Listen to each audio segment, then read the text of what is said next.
मैं जयपुर की रहने वाली हूँ। जयपुर के एक छोटे गांव में रहती हूँ। असल में कल रात आया हुआ था कि जब मेरे पति घर पर नहीं थे, दिल्ली गए थे, और वैसे ही हमने खाना जल्दी बना लिया था। मम्मी पापा जल्दी सो गए थे और देवर जी अपनी पढ़ाई कर रहे थे। कुछ देर में मैं भी छत पर चली गई और फिर थोड़ी देर में लाइट चली गई और लाइट बहुत देर तक नहीं आई। रात के 11 बजे बज गए थे, लाइट नहीं आई तो नीचे कैसे सोती। मम्मी पापा दोनों को तो नींद आ चुकी थी, पर मुझे बहुत गर्मी लग रही थी। इस वजह से मैंने प्लान बनाया कि आज रात को छत पर ही सो जाएं। देवर जी भी बोले, भाभी आप इधर ही सो जाओ, मैं भी सो जाता हूँ। मैंने सोचा आज ही सो जाती हूँ। नीचे से बिछौना लेकर आए और देवर जी के लिए भी बिछा दिया सीता, और अपने लिए भी थोड़ी बीच में जगह छोड़ फिर आराम से सो गई। नींद नहीं आ रही थी तो हम दोनों बात कर रहे थे। बात करते करते उन्होंने पूछ लिया कि भाभी आपको कोई बॉयफ्रेंड है? तो मेरा तो बॉयफ्रेंड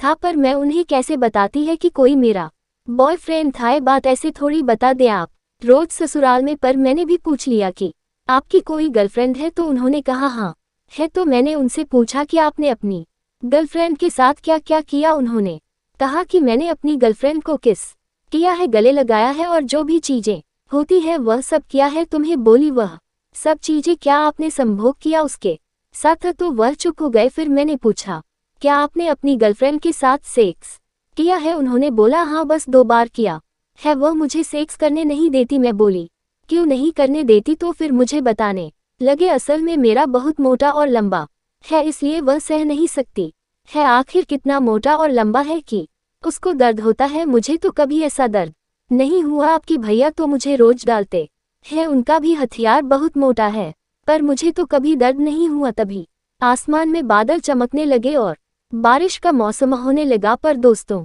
सच बताऊं, मेरे मन में भी बादल गरज रहे थे और बिजली कड़क रही थी, क्योंकि यह सब सुनकर मेरे मन में आज रात रंगीन करने का मन होने लगा था। मुझे लगा कि बहुत दिन हो गए अपने पति से करवाते हुए, क्यों ना आज मैं नहीं आज नए औजार का दीदार कर लो। दोस्तों तभी बारिश आ गई और देवर जी कहने लगे चलो भाभी नीचे। मैं बोली नीचे जाकर क्या होगा, इतनी अच्छी हवा चल रहा है, बारिश भी आ गई है, थोड़ा मजा भी लेते हैं।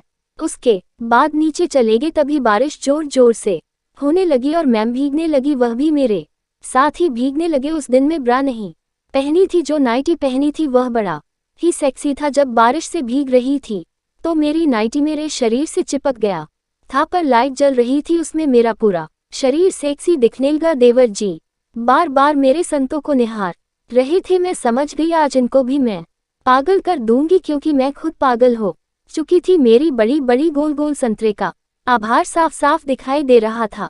जब बारिश में मेरा बदन भीग गया और मेरे कपड़े मेरे शरीर से चिपक गए तो दुनिया का कोई भी इंसान मुझे देखने से अपने आप को रोक नहीं सकेगा। मन में लड्डू जरूर पूछेंगे देवर जी मुझे बार बार घूर रहे थे, देख रहे थे। देव जी मुझे आज एक चीज बताओ, अगर आज रात को मैं आपकी बीवी बन जाऊं तो आपको कैसा लगेगा? देवा जी का मुंह खुला का खुला रह गया। जो चाहते थे वह पूरा होने वाला था, और जो मैं चाहती थी मुझे पूरा होने वाला था। क्योंकि वह चुपचाप हो गए तो